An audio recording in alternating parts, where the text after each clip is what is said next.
Hallucination என்றழைக்கப்படும் பிரமைகள் அதிகப்படியாக தோன்ற ஆரம்பிக்கும். என் தந்தை இறப்பதற்கு 3 நாட்களுக்கு முன்பாக படுக்கையில் படுத்துக்கொண்டு அந்த போலீஸ்காரரு பட்டாசு கொண்டு வந்து வீட்டுக்குள்ளே வச்சிருக்காரு என்று சில முறை கூறினார். இதை கூறும்போது அவர் ஓரளவிற்கு தெளிவாகத்தான் இருந்தார். இறப்பதற்கு 2 நாட்களுக்கு முன்பாக என்னிடம் கருப்பா ஒருத்தன் வீட்டுக்குள்ளே வந்திருக்கான் பாரு என்றார்.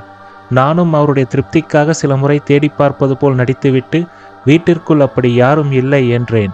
அட என்னடா நீ, கருப்பா ஒருத்தன், அவனுக்கு ஒரே ஒரு கண்ணு மட்டும்தான் இருக்கு, பார்த்தாலே கொமட்டிக்கிட்டு வருது, வாசல் தாண்டி உள்ள வரான் பாரு, அவனை போ சொல்லு என்றார். இதை அன்றைய நாள் முழுவதும் சொல்லிக்கொண்டே இருந்தார். இறப்பதற்கு 1 நாள் முன்பு என் அம்மாவிடம், என் அக்கா அம்மா அப்பா எல்லாரும் வந்திருக்காங்க பாரு, எல்லாருக்கும் காஃபி போடு போ, என் அப்பாவுக்கு மட்டும் சக்கரை கம்மியாக காஃபி போடு என்றார். என் அப்பா கூறிய அவருடைய சகோதரி மற்றும் தாய் தந்தை என்று அனைவரும் காலஞ்சென்று பல வருடங்கள் ஆகிவிட்டது. இறப்பதற்கு முதல் நாள் மாலை முதல் விடியும் வரை இடைவிடாமல் என் பெயரை சொல்லி சப்தமாக அழைத்து கொண்டே இருந்தார். நான் அருகில் சென்றால் அழைப்பதை நிறுத்தி விடுவார்.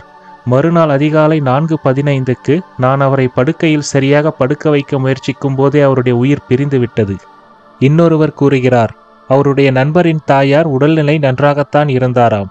ஆனால் அவர் இறப்பதற்கு கடைசி 3 நாட்கள் முகம் பார்க்கும் கண்ணாடியில் அவருடைய முகம் அவருக்கு தெரியவில்லையாம்.